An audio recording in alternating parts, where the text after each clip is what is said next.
In North America's Great Plains, winter cold can drop temperatures to -30 degrees Celsius.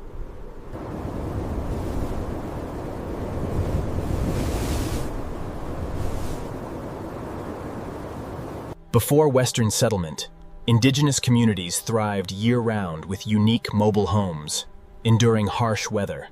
Tribes like Lakota, Cheyenne, and Arapaho, and other prairie dwellers, created advanced, cold-resistant shelters.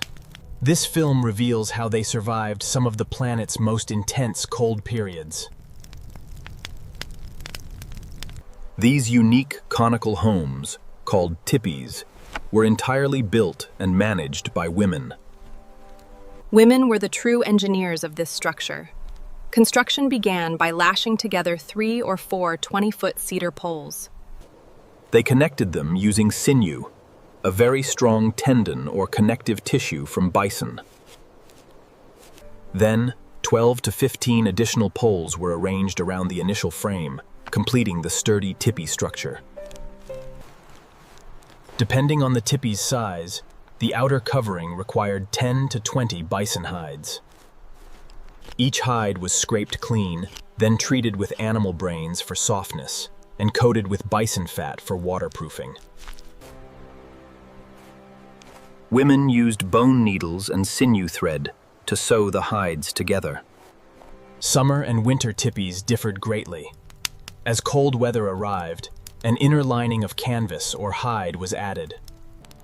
This lining was hung from a rope tied around the poles, approximately 7 feet high. The lining's bottom was secured with stones, creating a sealed space. This created a layer of still air, like modern winter clothing, improving the interior temperature by about 20 degrees. Outside, people piled snow around the tipi's base, carefully avoiding direct contact with the bison hide.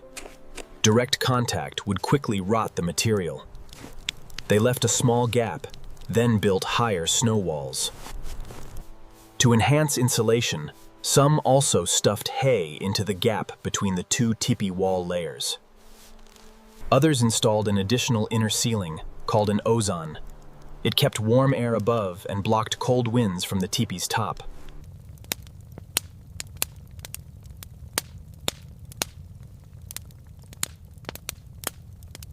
The central fire pit, surrounded by stones, allowed fresh air from outside to enter near the inner lining's base. As this cold air reached the fire, it was heated and rose directly upwards through the smoke hole. The inner lining created a modern chimney effect, allowing smoke to easily escape even on calm days. At the tipi's peak, 2 hide flaps, controlled by exterior poles, regulated and directed the smoke's flow. To optimize, some families designed an air trench from outside directly to the central fire pit. This method ensured ample oxygen for the fire and protected the living area from drafts. On calm nights, when smoke could accumulate, this direct air supply kept the fire burning cleanly.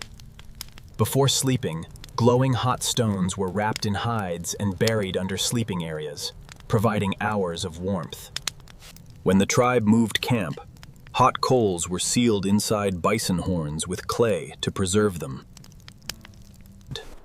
This clever fire preservation allowed them to carry warmth for multi-day journeys. Although hardwood provided the longest burn time, this fuel was scarce on the vast plains. Dried bison dung provided surprisingly great heat. Mothers and children often collected this fuel before winter arrived. Tightly braided and twisted bundles of dried grass smoldered as effectively as modern pressed wood logs. Heavy winter cloaks were made from bison hides, hunted between November and March. This was when their fur reached maximum thickness. The processing involved scraping the hide clean. Before sleeping, glowing hot stones were wrapped in hides and buried under sleeping areas, providing hours of warmth. When worn, the fur faced inward, trapping warm air. The patterned outer surface allowed snow to slide off easily. Wearing multiple layers created insulating pockets of still air. This system started with an inner calfskin tunic, followed by a large outer bison hide coat. Dried bison dung provided surprisingly great heat.